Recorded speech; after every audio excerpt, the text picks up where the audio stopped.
Hello and welcome to this latest video from Cloudwards.net. My name is Mauricio, as always, and today we'll be talking about TorGuard, a very interesting provider that will be perfect for some and actually a bad option for others. Check out our full review, which I've linked down below, or stick around and I go over the highlights here in this video review. Also, if you like our videos, please give a thumbs up and subscribe to our channel, and also hit that bell icon to receive notifications when we release new content.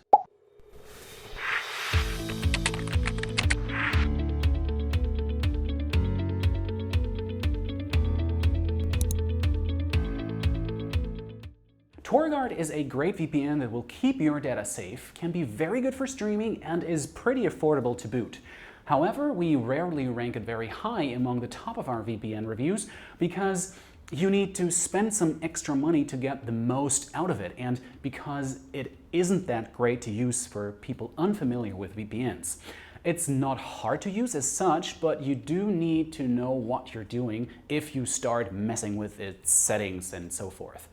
Using TorGuard at a basic level isn't much different than any other VPN. You click on the location menu, scroll through servers till you find the one you want, connect, and you are essentially good to go. The tricky part is dealing with all these settings. While leaving all those buttons on default is an okay option, chances are you may want to tweak them to optimize either for speed or security. However, as you can see, you need some know-how to do this right. Worst case scenario, you could even dial down the security so far that you leave yourself unprotected. Exactly the opposite of what you set out to do. This is TorGuard's biggest weakness and why we recommend people new to VPNs rather stay away. However, if you know a bit about VPNs or are willing to learn, you get a really good service for decent money. 1 month of TorGuard costs $5 per month, making for $60 per year a pretty good price when compared to what some other services cost in the industry. However, if you want to buy extra simultaneous connections, they'll cost $1 per connection.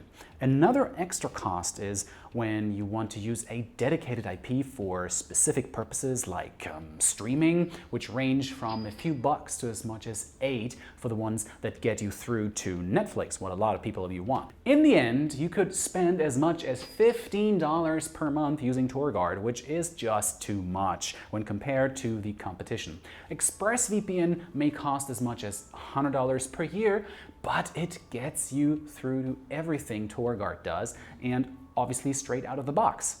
It's a shame, really, because TorGuard gets a lot right about VPNs. It's powerful, fast, and very much like to recommend it for people looking to access the internet from countries suffering under internet censorship, for example.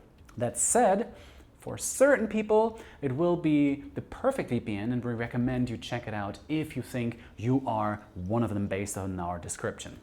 We have a sign-up link below, as well as a link to our full written review if you still have some doubts. Thank you very much for watching this week's video, and please let us know what you think of TorGuard in the comments below. If you like this video, please let us know by giving a thumbs up. And if you like to be alerted the next time we put up a video, please subscribe and hit that little bell icon. See you next time. Check out TorGuard, it's great. All right.